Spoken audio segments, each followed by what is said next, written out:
And now let's get on to our program. It gives me great pleasure to introduce our speaker this morning for a couple of reasons. One, I love the fact that we're focusing on my industry. And two, our speaker is a guy that I practiced law with for 20-some years. Today we're joined by Minnesota Supreme Court Associate Justice Christopher J. Dietzen. Justice Dietzen will help us explore an area of government most overlooked by business, this Minnesota Supreme Court. Justice Dietzen is here to help us understand the operations and challenges of today's Minnesota court system, why it's important for business leaders to pay attention to what the Supreme Court does. He'll also brief us on the actions of Minnesota's highest court impacting commerce in the state of Minnesota. Governor Pawlenty appointed Justice Dietzen to the Minnesota Supreme Court in November 2007 after Justice Dietzen had served as a judge in the Minnesota Court of Appeals for 3 years. Governor's selection of Justice Dietzen came from a much different perspective than most appointments of judges. Governor Pawlenty had actually been a client. That he appointed Justice Dietzen after having been a client speaks volumes to the good work that the justice has done as a practicing lawyer. He graduated from Gonzaga University School of Law in Spokane, Washington, and thank goodness he moved east. Dietzen brings a wealth of complex commercial litigation experience to the courts with his background as a shareholder with the Larkin, Hoffman, Daly, and Lindgren law firm in Bloomington. There he was its senior litigator in the real estate and environmental litigation practice group. And that's where he and I worked on numerous cases together. You win some, you lose some. And had some social experiences as well. I've got some great stories I could tell. But Chris made me promise I wouldn't embarrass him because his son said that one of his son's clients was here today to listen to him and he didn't want to embarrass his son. So with that, I'd like to introduce Chris Dietzen.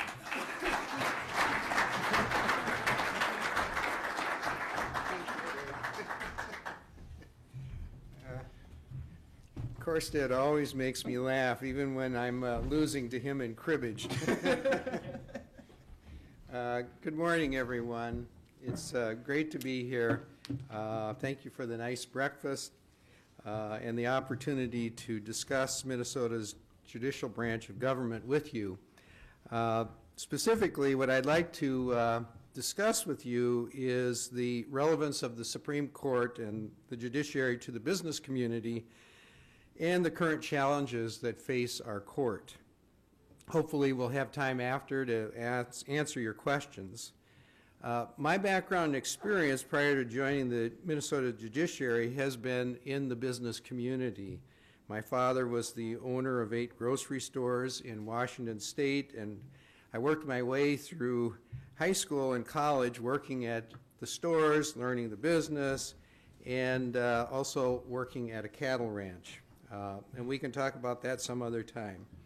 My legal career at Larkin Hoffman was, as Greg mentioned, but it's also, I think, noteworthy that I served on the board of directors at Larkin Hoffman, and so I remember what it's like to make payroll every 2 weeks and what happens when you don't meet payroll and you have to go home and tell your wife why we're not going to be able to spend this money right now.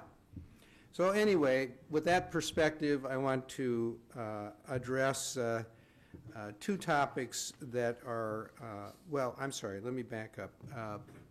Let me just talk for a few minutes about why the court is relevant to each of you and to the citizens of Minnesota in general.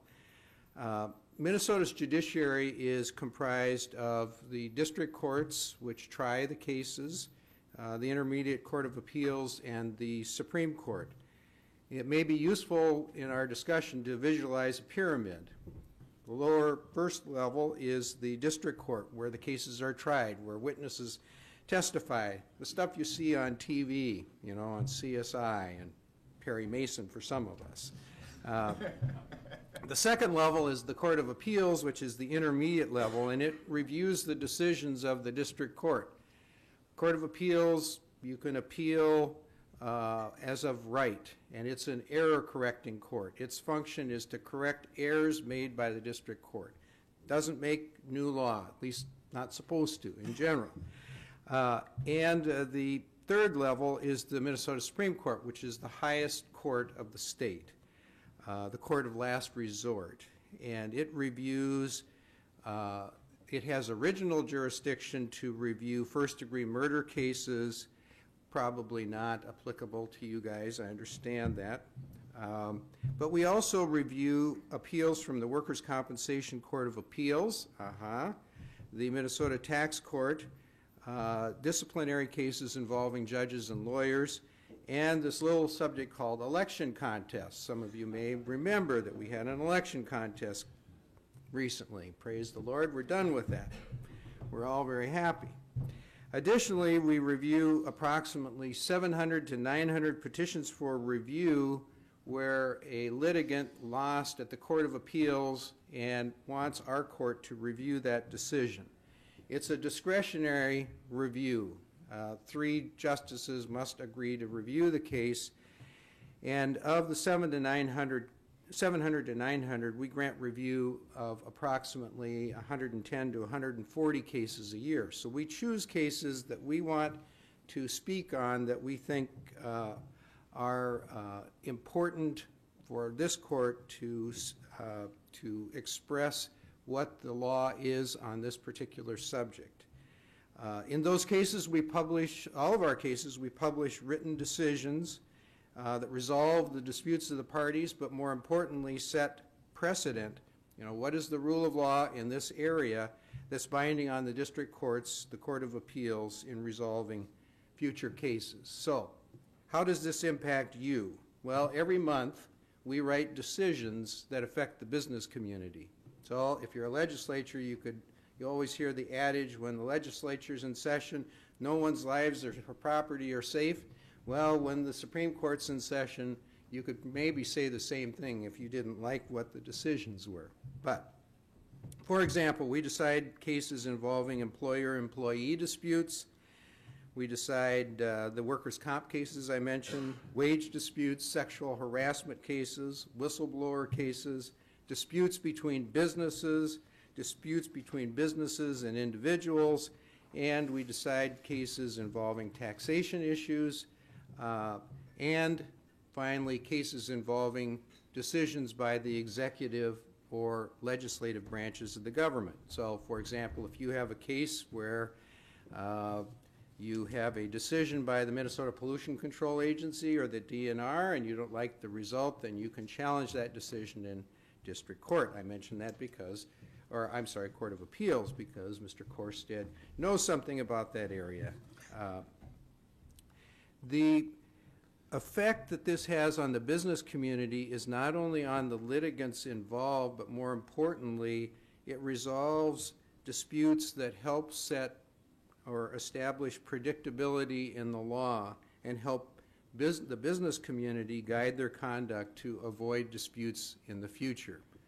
You know that hopefully when a particular issue comes up that we're going to follow the law, apply the law to the facts, and decide the case based on that, those principles. So, what are the challenges to the Minnesota judiciary, and why should you care?